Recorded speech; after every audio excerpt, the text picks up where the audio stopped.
안녕하세요. 똑투브 목랑입니다. 오늘은 전 영상에서 말씀드렸듯이 우리가 어떻게 투자 수익률을 잡아야 하는지 이야기를 해보려고 합니다. 즉, 돈 굴리기 목표 설정에 관련된 이야기예요. 현실적인 차원에서 어느 정도 수익률을 보여야 우리의 목표를 달성할 수 있는지에 대해서 알아보는 시간입니다. 이번 영상에서는 에피소드 1-2에서 말씀드린 원리합계 공식을 활용해서 여러 가지를 계산해 볼 생각입니다. 원리합계에 대한 개념을 모르시는 분들은 제가 앞서 찍어 놓은 쿠키 영상을 한번 보고 오시는 걸 추천합니다. 아직 안 보신 분들은 지금 멈춤 버튼 한번 눌러주시고요. 그럼 시작해 보도록 하겠습니다. 어릴 때 저는 어렴풋이 한번 생각을 해본 적이 있었어요. 한 100억 정도 있으면 어떨까? 너무 작나? 한 1000억 정도 있으면 어떻지? 진짜 100억, 1000억 진짜 좋죠. 엄청 큰 돈이잖아요. 근데 저는 액수보다는 실제로 저한테 필요한 금액이 얼마인지를 생각을 해보았습니다. 그게 투자의 첫 걸음이라고 생각을 했어요. 무엇보다 제가 이런 개선을 계속 하고 있는 이유는요, 재테크가 반드시 필요하겠구나 라고 팁으로 느끼고 싶었기 때문입니다. 아무리 제가 이제 계산을 해봐도 재테크 없이는 좀 답이 없겠다 라는 결론에 계속 도달하곤 합니다. 그럼 실제로 저한테 유효하게 필요한 금액이 얼마인지 계산해 보는 걸로 시작을 하도록 하겠습니다. 일단 목표 설정부터 해야겠죠. 사실 이 목표라는 것은 개인마다 다 다를 수밖에 없어요. 저는 이 목표를 지금 제가 생활을 영위하는 수준을 계속 지속할 수 있는 정도를 목표로 잡도록 하겠습니다. 돈이 많으면 많을수록 좋다는 생각, 다시 말하면 다다익선적인 사고는 밑빠진 독에 물붓기처럼 건설적이지도 않고 현실적이지도 않습니다. 행복감이라는 차원에서도 채우면 채울수록 부족하다는 생각을 들게 만들어서 좌절감과 실패감을 느끼게 합니다. 항상 남이랑 비교를 하고 있으니까요. 소위 여러 가지 책들에서 말하는 것처럼 경제적 자유라고 말하는 것들은 다다익선의 논리가 아니라 자기가 정말로 필요한 돈이 얼마일까를 계산하고 그 범위 안에서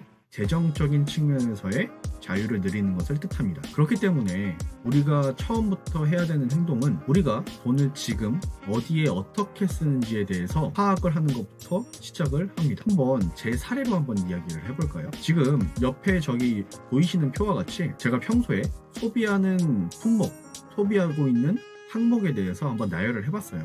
의료비 15만원, 식비 13만원, 외식비 21만원, 통신비 8만원, 보험비 7만원, 교통비 11만원, 문화생활비 11만원, 의료비 3만원, 생활비품비 5만원. 제가 영양제 같은 거를 좋아해서 사는데 한 3만원 정도 더 들겠네요. 그리고 학자금 대출 때문에 한 달에 한 8만원 정도가 이자로 나가고 있습니다. 그래서 총 105만원 정도가 되겠네요. 저는 지금 부모님이랑 함께 살고 있기 때문에 집세와 관리비 같은 게 들지 않아서 나름대로 행운이라고 생각을 하고 있습니다. 여기서 자취하시는 분들은 월세나 관리비 같은 게 추가로 들겠고요. 차를 가지고 계신 분들은 할부비와 유류비, 유지비와 보험비 같은 게 더 들 것 같습니다. 또 여자친구가 있으신 분들은 데이트 비용도 여기서 추가를 시켜야겠죠. 물론 저는 여자친구가 없어서 다행일까요? 어쨌든 간 매달 차이는 있겠지만 저 같은 경우에 평균적으로 약 100만원 선에서 소비를 하고 있는 것 같습니다. 지금 영상을 보시는 분들도 저와 같이 자신이 어디에 돈을 쓰고 있는지에 대해서 계산해 보시기를 추천합니다. 그 다음은 좀 복잡한 과정인데요. 그렇다면 돈을 굴려서 한 달에 얼마 정도를 투자 수익으로 얻어야 될까라는 측면입니다. 대략적으로 투자자들이 연평균 5%에서 10%를 목표로 하고 있는 걸 감안해서 시행착오법을 활용해 구해보도록 해보겠습니다. 제가 한 달에 최소한의 금액으로 살기 위해서 필요한 금액이 100만원에서 110만원 정도 되니까요. 1년에 110만원 곱하기 12 해보면 1320만원 정도가 되겠네요. 매년 이 정도의 돈이 필요할 테니까 지금 현재 어느 정도의 돈을 가지고 있어야 될까?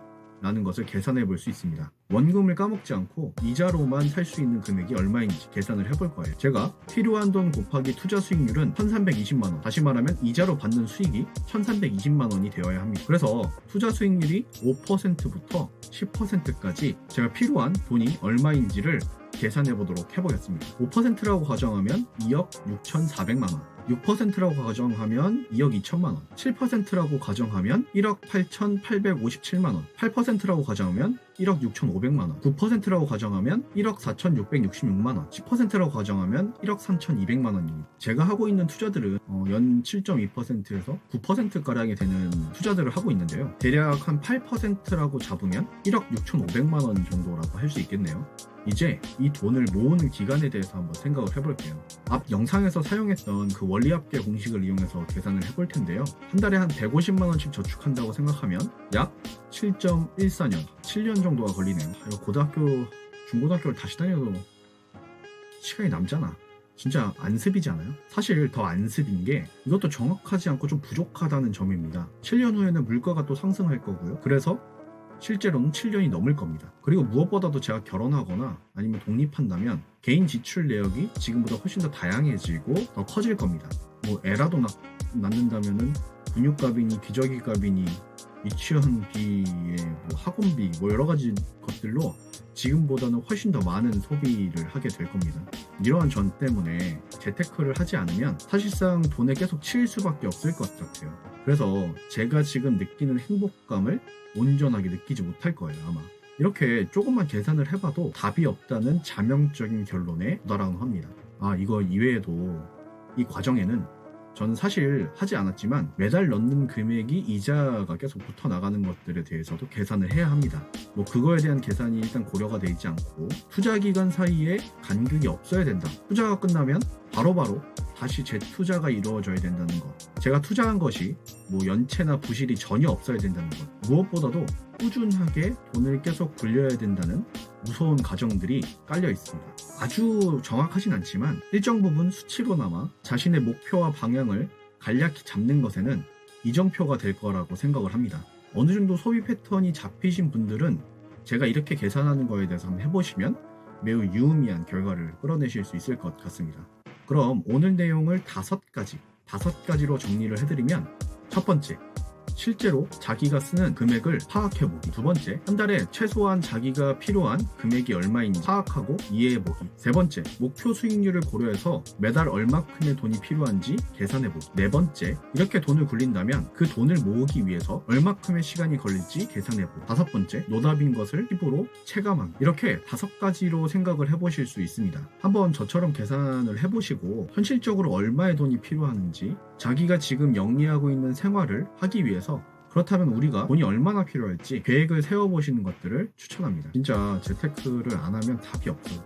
막연히 돈에 대한 액수나 양에 대해서 수상적으로 계획을 잡는 것보다 자신의 행복을 최대화할 수 있는 방향으로 목표를 잡고 돈 굴리기를 시작해야 추후에 방향성을 잃지 않습니다.